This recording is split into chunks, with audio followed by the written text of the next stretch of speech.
চিত্রনায়িকা শাবনূরের সঙ্গে নাকি ২০১৬ সালে বিয়ে হয়েছিল রিজভী আহমেদের। এমনকি সেই বিয়ে ২০১৮ সালে বিচ্ছেদও গড়িয়েছে। সম্প্রতি দেওয়া এক সাক্ষাৎকারে এমন দাবি করেছেন সালমান শাহ হত্যা মামলার আলোচিত রাজসাক্ষী রিজভী আহমেদ। তবে রিজভীর এই দাবিকে সরাসরি অস্বীকার করেছেন শাবনূর। শুধু অস্বীকারই নয়, পাল্টা একের পর এক প্রশ্ন ছুড়ে দিয়েছেন জনপ্রিয় এই অভিনেত্রী। শাবনূরের প্রশ্ন, বিয়েটা যদি সত্যিই হয়ে থাকে তাহলে কোথায় হয়েছিল, কিভাবে হয়েছিল, আর সেই বিয়ের প্রমাণই বা কোথায়? সম্প্রতি সামাজিক যোগাযোগ মাধ্যমে ছড়িয়ে পড়া রিজভীর এক সাক্ষাৎকারে তাকে বলতে শোনা যায় তিনি শাবনূরকে ভালোবাসতেন এবং তাকে বিয়ে করতে চেয়েছিলেন। এমনকি এখনো নাকি সেই ইচ্ছা রয়েছে তার। কিন্তু একই সময়ের কাছাকাছি দেওয়া আরেক সাক্ষাৎকারে রিজভীর বক্তব্যে দেখা যায় ভিন্ন চিত্র। সেখানে তিনি দাবি করেন শাবনূর ছিলেন তার সাবেক প্রেমিকা এবং ২০১৬ সালে তাদের বিয়ে হয়েছিল।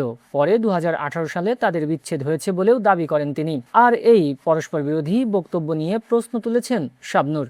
নিজের ফেসবুক পোস্টে শাবনূর জানান, রিজভীর নিজের বক্তব্য অনুযায়ী তিনি ১৯৯৯ সাল থেকেই যুক্তরাজ্যে বসবাস করছেন এবং ওই সময়ের মধ্যে বাংলাদেশে আসেনি। অন্যদিকে শাবনূরের দাবি ২০১৬ থেকে ২০১৮ সালের মধ্যে তিনি কখনোই যুক্তরাজ্যে যাননি। তাহলে কথিত বিয়েটা কোথায় হলো? শাবনূর আরও দাবি করেন, রিজভীর কথিত বিয়ের সময়ের অনেক আগেই তিনি বিবাহিত ছিলেন। রিজভীর সঙ্গে কোনো সম্পর্ক তো দূরের কথা, তাকে কখনো দেখেছেন বা চিনেছেন বলেও তার মনে পড়ে না। এমনকি রিজভীর দাবিকে ব্যঙ্গ করে শাবনূর লিখেছেন, বাস্তবে তাদের কোনো বিয়ে হয়নি, হয়তো শুধু স্বপ্নে বাসর হয়েছিল। তবে বিষয়টি শুধু বিয়ের দাবি অস্বীকারের মধ্যেই সীমাবদ্ধ থাকেননি। রিজভী আহমেদের বিভিন্ন বক্তব্য নিয়েও গুরুতর প্রশ্ন তুলেছেন শাবনূর। সালমান শাহর মৃত্যুকে ঘিরে রিজভীর বক্তব্যের পরিবর্তনের বিষয়টিও সামনে এনেছেন তিনি। শাবনূরের বক্তব্য অনুযায়ী সালমান শাহর মৃত্যুর পর রিজভীকে রাজসাক্ষী হিসেবে আলোচনায় আসতে দেখা যায়। পরবর্তী সময়ে বিভিন্ন সময়ে দেওয়া বক্তব্যে সালমান শাহর মৃত্যুর ঘটনা নিয়ে তার বক্তব্যের পরিবর্তন এসেছে বলে দাবি করেছেন শাবনূর। এদিকে অতীতে হত্যাকাণ্ডে নিজের সম্পৃক্ততার কথা বলার দাবি, অন্যদিকে পরবর্তীতে সালমান শাহ আত্মহত্যা করেছেন এ নিয়ে প্রশ্ন তুলেছেন তিনি। শুধু তাই নয়, রিজভী সম্প্রতি শাবনূরের বিরুদ্ধে সালমান শাহকে ব্ল্যাকমেল করার অভিযোগও করেছেন। এই অভিযোগকে সম্পূর্ণ ভিত্তিহীন ও মানহানিকর বলে অস্বীকার করেছেন শাবনূর। তার ভাষ্য অনুযায়ী রিজভীর নাম তিনি প্রথম শোনেন সালমান শাহর মৃত্যুর পর। তাই রিজভী কিভাবে বা কোন ভিত্তিতে এমন অভিযোগ করেছেন সেটিই তার প্রশ্ন।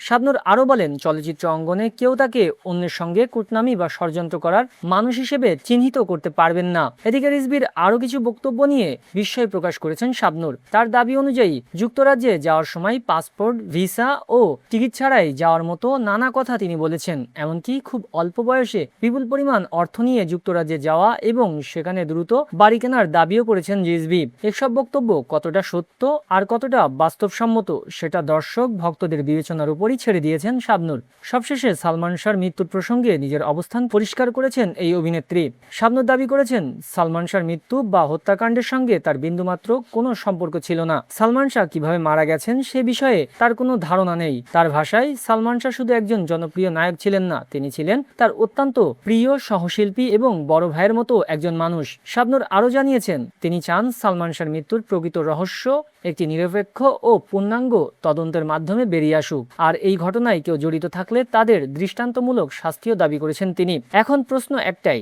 রিজভী আহমেদের বিভিন্ন সময়ে দেওয়া বক্তব্যের মধ্যে কোনটি সত্য? সত্যি কি শাবনূরের সঙ্গে তার কোনো সম্পর্ক বা বিয়ে হয়েছিল, নাকি পুরো দাবিটিই ভিত্তিহীন, নাকি এর পিছনে রয়েছে অন্য কোনো উদ্দেশ্য? এই প্রশ্নগুলোর উত্তর এখনও স্পষ্ট নয়। তবে রিজভীর দাবি এবং শাবনূরের সরাসরি অস্বীকার, দুই পক্ষের বক্তব্য ঘিরে সামাজিক যোগাযোগ মাধ্যমে যে নতুন করে আলোচনা শুরু হয়েছে তা বলার অপেক্ষা রাখে না। আপনার কি মনে হয়, রিজভীর দাবি কতটা বিশ্বাসযোগ্য? আর শাবনূরের প্রশ্নগুলোর উত্তর কি সামনে আসবে? কমেন্টে আপনার মতামত জানান।